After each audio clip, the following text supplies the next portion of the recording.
पुरुषाय विद्महे महादेवाय धीमहि. എന്തൊക്കെ അനുഷ്ഠാനങ്ങളാണ് കൊട്ടിയൂർ ദേവസന്നിധിയിൽ നടക്കുന്നതെന്ന് ഭക്തരായ നമ്മൾ അറിയാതെ പോകരുത്. നൂറ്റാണ്ടുകൾക്ക് മുമ്പേ നടന്നുവരുന്ന ഇത്തരം ആചാരങ്ങളും അനുഷ്ഠാനങ്ങളും അതേപടി ഇന്നും തുടർന്നു വരുന്നതാണ് കൊട്ടിയൂർ വൈശാഖോത്സവ മാഹാത്മ്യം. നൂറ്റാണ്ടുകൾ പഴക്കമുള്ള ആചാരങ്ങളോടെ 64 വിഭിന്ന വിഭാഗത്തിൽപ്പെട്ട ജന്മസ്ഥാനികർ ഈ സന്നിധാനത്ത് ഒത്തുചേർന്ന് ഏകാത്മതയോടെ ഉത്സവം നടത്തുന്നുവെന്നത് അത്ഭുതത്തിന് വക നൽകുന്നു. ആദിവാസി മുതൽ ബ്രാഹ്മണർ വരെയുള്ള എല്ലാവരും ചേർന്നാണ് ഈ ഉത്സവം നടത്തുന്നതെന്നത് അത്ഭുതത്തിന് വക നൽകുന്നു. മറ്റൊരു ക്ഷേത്രങ്ങളിൽ കാണാത്തതും നാനാജാതിയിൽപ്പെട്ട ഒറ്റപ്പിലാൻ, പുറംകലയൻ, കാടൻ, കൊല്ലൻ, ജന്മാശാരി, കണിയാൻ എന്നീ വിവിധ ജാതിയിൽപ്പെട്ട സ്ഥാനികർ വളരെ പ്രാധാന്യത്തോടെയാണ് കൊട്ടിയൂരിൽ ഓരോ ദിവസവും നടന്നുവരുന്ന ആചാരങ്ങളും അനുഷ്ഠാനങ്ങളും മുടക്കം കൂടാതെ ഇന്നും നടത്തുന്നത്. മെയ് 23 നടന്ന നീരെഴുന്നള്ളത്തോടെയാണ് അക്കരെ കൊട്ടിയൂരിലേക്ക് മനുഷ്യർ കടന്നു ചെല്ലാനുള്ള വാതിൽ തുറക്കുന്നത്.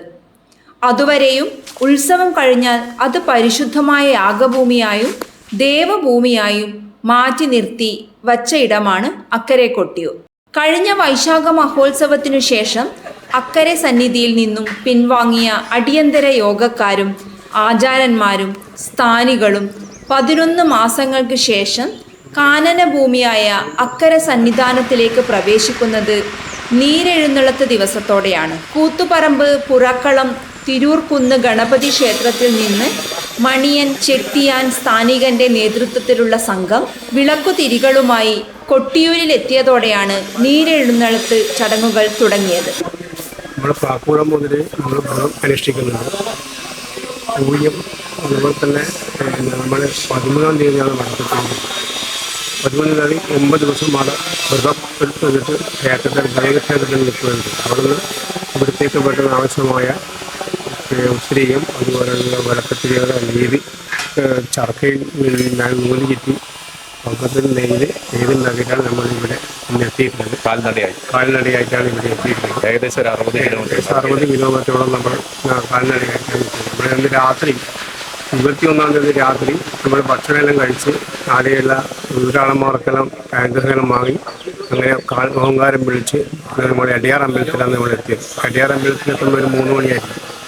അവിടുന്ന് രാവിലെ പ്രാതല് കഴിച്ച് നേരെ വന്നത് പേരാവൂർ ഗണപതി ക്ഷേത്രത്തിൽ അവിടെ എത്തി. അവിടുന്ന് നമ്മുടെ കഞ്ഞിയൊക്കെ വെച്ച് കുടിച്ച് വൈകുന്നേരം 5 മണിയായാലും അവിടുന്ന് വെച്ച് നേരെ വളർത്തല ഗോപുരത്തിലാണ് അവിടെ താമസം. അവിടുന്ന് രാവിലെ ഒരു 4 മണിയായാലും അവിടുന്ന് വിട്ട് ഒരു 7 മണി നമുക്ക് ഈ ക്ഷേത്രത്തിലൂടെ എത്തി. ഇനിയിപ്പോൾ ഇന്ന് നമ്മളിവിടെ എത്തിക്കഴിഞ്ഞാൽ മാത്രമേ സാധാരണഗതിയിൽ നീരുവെള്ളത്തിൽ പോയിട്ട് കാണണം. ഇത് നമ്മൾ സ്ഥലമുണ്ടല്ലോ, ഇത് കണ്ടുകൊണ്ടാണ് നീരുവെള്ളത്തിൽ പോകുക. നീരുവെള്ളത്തിൽ പോയി കഴിഞ്ഞ് വന്ന് പിറ്റേന്ന് നാളെ രാവിലെ അടിയന്തര യോഗം വിളിച്ച് ചേർത്ത് പിന്നെ നമ്മൾ മണിയൻ ചെട്ടിയുടെ സ്ഥാനിങ്ങനെ എന്ന രീതിയിൽ വിളിക്കുകയാണ്. അപ്പോൾ അവിടെ ഇരുന്നിട്ട് അവരെ വിളിക്കുക. അപ്പോൾ എന്നിട്ട് അവരവിടുന്ന് നമ്മൾ സാധാരണ അവരെ ഒപ്പിട്ട് എള്ളെണ്ണയുമായി പടുവിലായി കിള്ളിയോട് തറവാട്ടിൽ നിന്നുള്ള സംഘവും ക്ഷേത്രത്തിലെത്തി.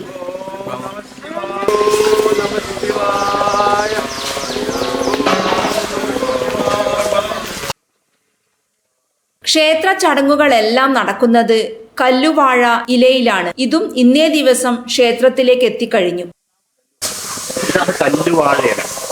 നാടൻ വാഴയല്ല, കല്ലുവാഴ. ഇത് കാട്ടിലാണ് സാധാരണ ഉണ്ടാവുക. ഇതിൻ്റെ പഴം അങ്ങനെ ഉപയോഗിക്കില്ല. പക്ഷേങ്കിൽ കൊട്ടിയൂർ ക്ഷേത്രത്തിൽ എല്ലാ ചടങ്ങുകൾക്കും ഈ വാഴയാണ് ഉപയോഗിക്കുന്നത്. നിവേദ്യം വിളമ്പാനും പ്രസാദം കൊടുക്കാനും എല്ലാം ഈ കല്ലുവാഴയുടെ ഇലയാണ്. കൊട്ടിയൂർ ക്ഷേത്രത്തിൽ മാത്രമേ ഈ ഒരു ആചാരം കണ്ടുവരുന്നുള്ളൂ. മറ്റുള്ള ക്ഷേത്രങ്ങൾ വ്യത്യസ്തമായിട്ട് ഇവിടെ ഉപയോഗിക്കുന്ന ഈ ഇല മാത്രമാണ്. ഇവിടെ എല്ലാം വ്യത്യസ്തമാണ്. അതുമായി തന്നെ ഇത് ഈ വാഴയില മുതൽ എല്ലാ കാര്യങ്ങളിലും ഇവിടെ വ്യത്യസ്തമായിട്ട് നടത്തും. കണ്ണീർ കുടി ചടങ്ങ്. ഇക്കരെ കൊട്ടിയൂർ ക്ഷേത്ര നടയ്ക്ക് താഴെ 7 കല്ലുവാഴകൾ നിരത്തി അതിൽ ശർക്കരയും പഴവും തേങ്ങയും വെച്ച് ക്ഷേത്ര അടിയന്തരക്കാരായ ഒറ്റപ്പിലാൻ, പുറംകലയൻ, ജന്മാശാരി, പെരുവണ്ണാൻ, കൊല്ലൻ, കണിയാൻ, കാടൻ എന്നിവർ ചേർന്ന് തണ്ണീർക്കുടി ചടങ്ങ് നടത്തുന്നത്. महादेवाय धीमहि നൂറ്റാണ്ടുകൾക്ക് മുമ്പേ കാടിനു നടുവിൽ സ്വയംഭൂ കണ്ടെത്തിയതിൻ്റെ സ്മരണ പുതുക്കുന്ന ചടങ്ങു കൂടിയാണ് നീരെഴുന്നള്ളത്ത്. ഇക്കരെ കൊട്ടിയൂർ ക്ഷേത്രത്തിൽ സാമുദായിയുടെ അധ്യക്ഷതയിൽ ഊരാളന്മാരും ഏഴില്ലക്കാരും കണക്കപ്പിള്ളയും മറ്റ് സ്ഥാനികളും ചേർന്ന് നടക്കുന്ന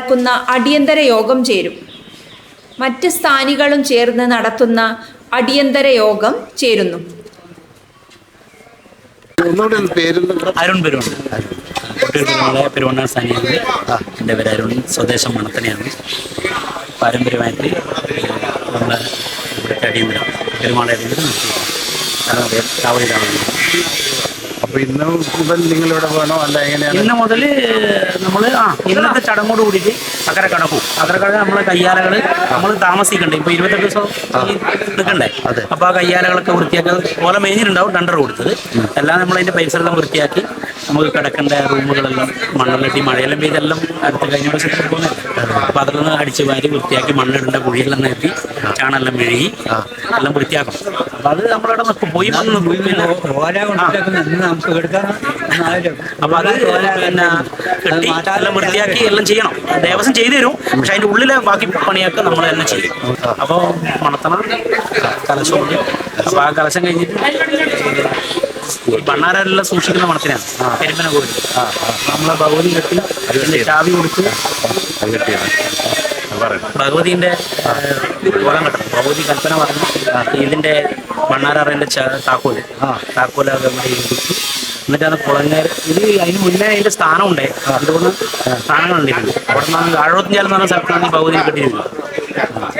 അതിൻ്റെ കെട്ടിയിട്ട് വരും, കുളം കെട്ടിയിട്ട് വരണം. അപ്പോൾ എന്നിട്ട് വന്ന് കുളങ്ങരയിട്ട് അതിന് മുന്നിൽ 2 3 സ്ഥലം മാരാമംഗലം എന്ന് പറഞ്ഞ സ്ഥലമുണ്ട്. അപ്പോൾ അതിൻ്റെ പ്രധാനപ്പെട്ട 2 3 സ്ഥലത്ത് ഇങ്ങനെ കയറിയിട്ട് വേണം പോയാൽ. കുളങ്ങരത്ത് കയറണം, പുത്തലം പോകും, പിന്നെ ലാസ്റ്റ് കരിമ്പനക്കൽ പോവുക. കരിമ്പനക്കൽ ചാത്ത ഭഗവതി കെട്ടുന്ന 29-ാം തീയതി പണ്ണാര എന്നിടത്ത് എന്നാണോ അന്ന് രാവിലെ ഒരു 1 മണിയാകുമ്പോൾ ആഴത്തിഞ്ചാൽ എന്ന സ്ഥലമുണ്ട്, അവിടെ നിന്ന് കെട്ടിയിട്ട് വരണം. അപ്പോൾ അതിൻ്റെ ഓരോ കെട്ടി നടന്നു വരണം, നടന്നിട്ട് തന്നെ പോകണം. അപ്പോൾ അതിൻ്റെ തറവാട്ടുകാരുണ്ട്, ഓരോ തറവാട്ടിൻ്റെ സ്ഥലത്ത് പോകണം ഭഗവതി. അവിടെ പോയി ഇപ്പോൾ കുളങ്ങരത്ത് പോയി കഴിഞ്ഞാൽ കുളങ്ങരത്ത് ഒരാളിനെ ഭഗവതിയായി കൂടിക്കണ്ട് ഭഗവതി ആജ്ഞ കൊടുത്ത് ഉറവ് വിട്ടയക്കുക, പോയിക്കോ എന്നുള്ള രീതിയിൽ അമ്മ കൂടെ ഉണ്ടാവുന്ന രീതിയിൽ. പിന്നെ ഗോപുരത്തിനടുക്ക പോയി നമ്മൾ ഭഗവതി താക്കോൽ കൊടുത്തതിന് ശേഷം നേരെ കരിമ്പനക്കിലേക്ക് പോകും. കരിമ്പനക്കിലെ കരിമ്പനക്കിലെ ചതവത്തെ ഒരാളെ അവിടെ വെയിറ്റ് ചെയ്യുന്നുണ്ടാവും, അവിടെ കാത്തു പോകും. അപ്പോൾ ആ ഒരാളിനും കുട കൊടുത്ത് ഭഗവതി ആജ്ഞ കൊടുത്ത് വിട്ട് അവിടെ നിന്നാണ് ഭഗവതിൻ്റെ ബാക്കി ചടങ്ങുകളെല്ലാം ചെയ്യും. ഇവിടെ നിന്ന് ഇറങ്ങി വന്നാലും മുമ്പസ്ഥാനം കാര്യങ്ങളെല്ലാം പറഞ്ഞ് ലാസ്റ്റ് അടുത്ത ഒരു വിളിച്ചറിയിക്കുന്നൊരു ചടങ്ങ് കഴിഞ്ഞാൽ കഴിഞ്ഞു. അതായത് ഇവിടുത്തെ പ്രക്കുഴൻ ചടങ്ങിൻ്റെ മുന്നോടിയായിട്ട് കുളങ്ങരയത്ത് സ്ഥലം മണത്തണ തന്നെ അവിടെ മലകയറ്റിൽ കലശം എന്ന് പറയുന്നത് കലശം. അതിനുശേഷം നമ്മുടെ നാട്ടിലെ അമ്പലങ്ങളിൽ കലശോ ഭഗവതിന് മുട്ടം കൊള്ളാട്ടോ അങ്ങനെ പാടില്ല. അത് മലകയറ്റിൽ എന്നാണ് പറയുക. അന്ന് ഈ പൊയ്യയിൽ വേണമെന്നാണ് ഈ ഒറ്റപ്പലാൻ്റെ വലിയ ആടുന്ന ഒരാളുണ്ടാവും, അവർ വന്ന് ആടിയിട്ട് ഭഗവതിയും അത് 2 ആളും കൂടി മുഖാമുഖം കണ്ട് ഒരാളിന് കൽപ്പന പറഞ്ഞ് അന്ന് കുറേ കുടുംബങ്ങളെല്ലാം ഉണ്ടാവും അവരുടെ തറവാട്ടിൽ. ലാസ്റ്റ് കലശം അതിന് മലകയറ്റി വന്നു. അത് ഇവിടെ കലശാട്ട് കഴിഞ്ഞതിന് ശേഷം മലയിറക്കൽ കലശം, എന്നിട്ട് വീണ്ടും ബാക്കി ചടങ്ങുകൾ പണ്ടത്തെ പോലെ തന്നെയാണ്. അങ്ങനെ കുറേ രഹസ്യമായിട്ടും പറയേണ്ടത് കൊണ്ട് പറയാൻ പറ്റാത്ത എല്ലാം ഒരു എന്താ പറയുക, ഇവിടുത്തെ കുറിച്ചൊന്നും നമുക്ക് പൂർത്തീകരിക്കാൻ പറ്റില്ല. അത്രയും പ്രാധാന്യങ്ങളും ചടങ്ങില് പല രീതിയിലെ പല സമ്പ്രദായങ്ങളാണ്. ഉത്സവം കഴിഞ്ഞാലും വീണ്ടും പോകണം അവിടെ ചടങ്ങുകൾ കുറേ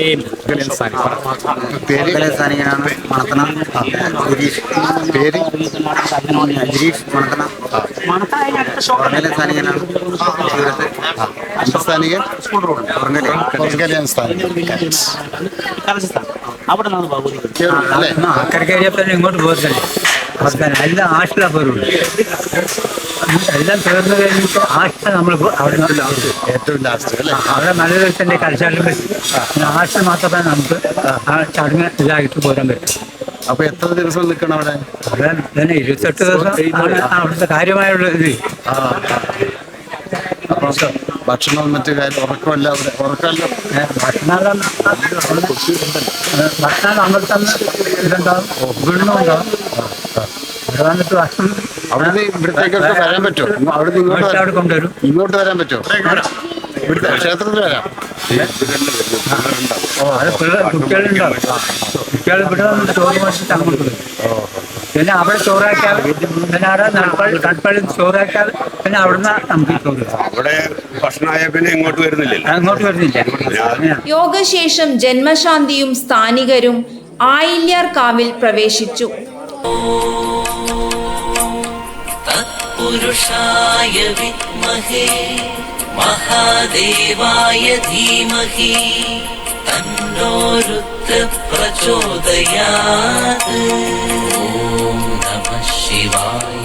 ഓം തത്പുരുഷായ വിദ്മഹേ മഹാ.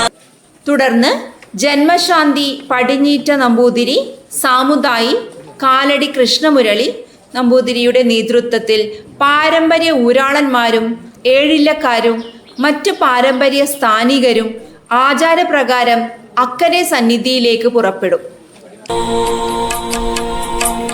തത്പുരുഷായ വിദ്മഹേ മഹാദേവായ ധീമഹി തന്നോ രുദ്രഃ പ്രചോദയാത്. ഓം നമഃ ശിവായ. ഓം തത്പുരുഷായ വിദ്മഹേ മഹാദേവായ. ഇതേ സമയം മന്ദംചേരി കിഴക്കേ നടയിൽ വലിയ ചന്ദ്രശേഖരൻ മാവിൻ ചോട്ടിൽ വിശാലമായ തണ്ണീർക്കുടി ചടങ്ങും നടക്കുന്നു. ഇപ്പം അപ്പുറത്തെ അമ്പലത്തിൽ നമ്മൾ തണ്ണീൻകുടീൻ്റെ വെച്ച കണ്ടില്ലേ, ആയില്യാർകാവിൻ്റെ മുന്നിലായിട്ട് ഏഴലയിൽ നിവേദ്യങ്ങൾ വെച്ച് അതെടുത്ത് നമ്മൾ 7 സ്ഥാനികന്മാർ, ഇത് ചന്ദ്രേരൻ മാവ് എന്നാണ് പറയാം. ചന്ദ്രശേഖരൻ ആനയുണ്ട്, ചന്ദ്രശേഖരൻ പറയുണ്ട്, സേറ് എന്നല്ല പറയാം. അത് ചന്ദ്രശേഖരൻ കൂടി തന്നെടുത്ത് പറയാം. അപ്പോൾ അതിപുരാതനമായ വൃക്ഷാണ് ഈ മാവ്. മുത്തശ്ശി മാവ് എന്ന് പറയുക 400 വർഷം പഴക്കമുണ്ടെന്ന കേട്ട് കേൾവി.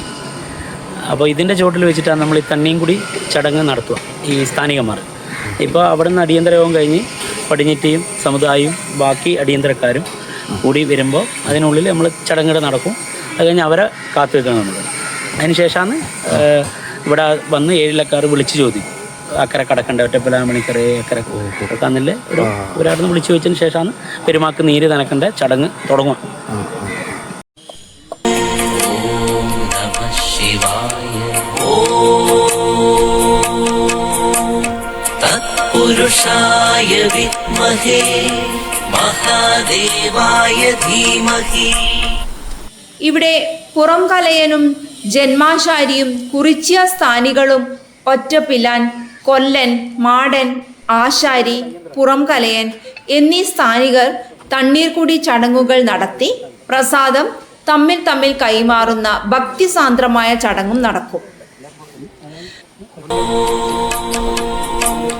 തത്പുരുഷായ വിദ്മഹേ മഹാദേവായ ധീമഹി തന്നോ രുദ്രഃ പ്രചോദയാത്. ഓം നമഃ ശിവായ. ഓം തത്പുരുഷായ വിദ്മഹേ മഹാദേവായ ധീമഹി. അക്കരെ സന്നിധിയിലേക്ക് പുറപ്പെട്ട ഊരാളന്മാരും സ്ഥാനികരും പ്രദേശത്ത് നല്ല വഴികളുണ്ടെങ്കിലും പഴയകാല ചരിത്രത്തെ ഓർമ്മിപ്പിച്ചുകൊണ്ട് അന്നത്തെ രീതി പിന്തുടർന്ന് ഇന്നും കാട്ടുവഴികളിലൂടെ നടന്ന് സംഘം മന്ദംചേരിയിലെ കൂവപ്പാടത്ത് എത്തിച്ചേരുന്നു. കൂവപ്പാടത്ത് നിന്നും കൂവള ഇലകൾ ശേഖരിക്കുന്നു. ഈ ഇലകളാണ് പടിഞ്ഞാറ്റയും സാമുദായിയും ബാവലിപ്പുഴയിൽ നിന്നും തെളിനീർ ശേഖരിക്കുക. കൂവള ഇലകളുമായി നേരെ പുറപ്പെട്ടത് ബാവലിപ്പുഴയുടെ തീരത്താണ്.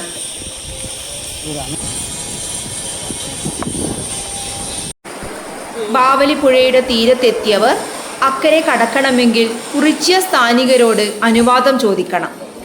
ഇവരെ സ്വീകരിക്കാനും അനുവാദം നൽകാനുമായി കുറിച്യ സ്ഥാനികരും സ്ഥലത്ത് കാത്തിരിപ്പുണ്ട്. ആചാരപ്രകാരം കുറിച്യ സ്ഥാനികനായ ഒറ്റപ്പിലാൻ അനുവാദം നൽകിയ ശേഷമാണ് സ്ഥാനികരും കൂട്ടരും ബാവലിപ്പുഴയിൽ കുളിച്ചു ദേഹശുദ്ധി വരുത്തിയ ശേഷം ഒറ്റപ്പിലാന്റെ മുന്നിലും പുറംകലയൻ, ആശാരി എന്നിവർ പിന്നിലുമായാണ് ആദ്യം അക്കരെ പ്രവേശിക്കുന്നത്. തത്പുരുഷായ വിദ്മഹേ മഹാദേവായ ധീമഹി തന്നോ രുദ്രഃ പ്രചോദയാത്. ഓം നമഃ ശിവായ. ഓം തത്പുരുഷായ വിദ്മഹേ മഹാദേവായ. തുടർന്ന് ബാവലിപ്പുഴയിൽ നിന്ന് കൂവയിലയിൽ ശേഖരിച്ച തീർത്ഥവുമായി സാമുദായിയുടെയും പടിഞ്ഞാറ്റ് നമ്പൂതിരിയുടെയും നേതൃത്വത്തിലുള്ള സംഘവും അക്കരെ സന്നിധിയിലെത്തി. സ്വയംഭൂവിൽ ആദ്യം ബാവലി തീർത്ഥം തെളിക്കുന്നത് പൂണൂലില്ലാത്ത നമ്പൂതിരി എന്നറിയപ്പെടുന്ന ഒറ്റപ്പിലാൻ സ്ഥാനികനാണ്. തുടർന്ന് പടിഞ്ഞാറ്റ നമ്പൂതിരിയും സ്വയംഭൂവിലും മണിത്തറയിലും ബാവലി തീർത്ഥം തെളിച്ച് ശുദ്ധീകരിക്കും. ആശാരി സ്ഥലം അളന്ന് തിട്ടപ്പെടുത്തുന്നു. പുറംകലയൻ സ്ഥലത്തെ കാട് വെട്ടി വൃത്തിയാക്കുന്നു. തുടർന്ന് അമ്മാറക്കൽ തറയിൽ വണങ്ങി സംഘം ഇക്കരയിലേക്ക് മടങ്ങും. രാത്രി ആയില്യാർ കാവിൽ അപ്പട നിവേദ്യത്തോടെ പൂജയും നടത്തി. ബാവലി ജലം തിരുവഞ്ചിറ പ്രദക്ഷിണ വഴികളിലൂടെ ഒഴുക്കുന്നതിൻ്റെ നടുക്ക് പുഴ കല്ലുകൊണ്ട് നിർമ്മിച്ച മണിത്തറയിലാണ് സ്വയംഭൂവായ ശിവലിംഗം കുടികൊള്ളുന്നത്. ഇത്തവണ കൊട്ടിയൂർ പെരുമാളെ തൊഴാനായി മറ്റ് സംസ്ഥാനങ്ങളിൽ നിന്നുൾപ്പെടെ നിരവധി ഭക്തരെത്തുമെന്നാണ് കരുതുന്നത്. മുൻ വർഷം ഉത്സവകാലത്ത് 30 ലക്ഷത്തിലധികം ഭക്തർ കൊട്ടിയൂരിൽ എത്തിയിരുന്നു.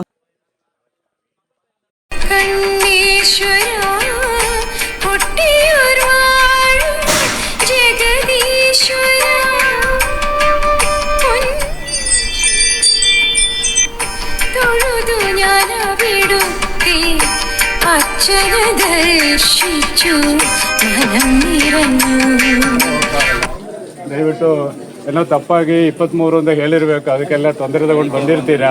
ತುಂಬ ಬೇಜಾರಾಗುತ್ತೆ ನಮಗೂ, ಇಷ್ಟು ದೂರದಿಂದ ಬಂದ್ಬಿಟ್ಟು. ಬಟ್ ಅಲ್ಲಿ ಏನೂ ಇಲ್ಲ, ಯಾವುದು ಪೂಜೆ ಇಲ್ಲ, ಏನೂ ಇಲ್ಲ ಅಲ್ಲಿ.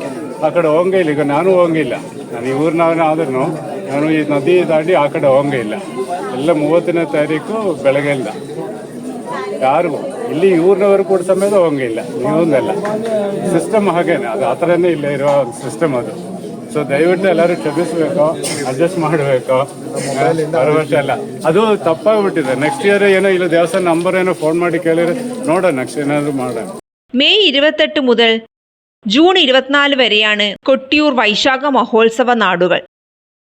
28-ന് നെയ്യാട്ടം, 29-ന് ഭണ്ഡാരം എഴുന്നള്ളത്ത്, ജൂൺ 5-ന് തിരുവോണം ആരാധന, 7-ന് ഇളനീർ വെപ്പ് ഇളനീറാട്ടം, 8-ന് ഇളനീരാട്ടം, 10-ന് രേവതി ആരാധന, 14-ന് രോഹിണി ആരാധന, 16-ന് തിരുവാതിര ചതുശതം, 17-ന് പുണർദം ചതുശതം, 19-ന് ആയില്യം ചതുശതം, 20-ന് മകം കലംവരവ്, 23-ന് അത്തം ചതുശതം വാളാട്ടം കലശപൂജ, 24-ന് തൃക്കലശാട്ട്.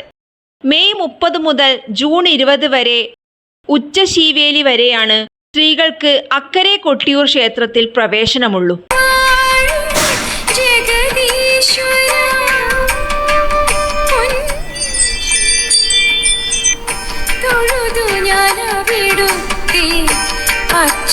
ദർശിച്ചു മനം നിറഞ്ഞു കൈലാസനാഥ തൃക്കണ്ണി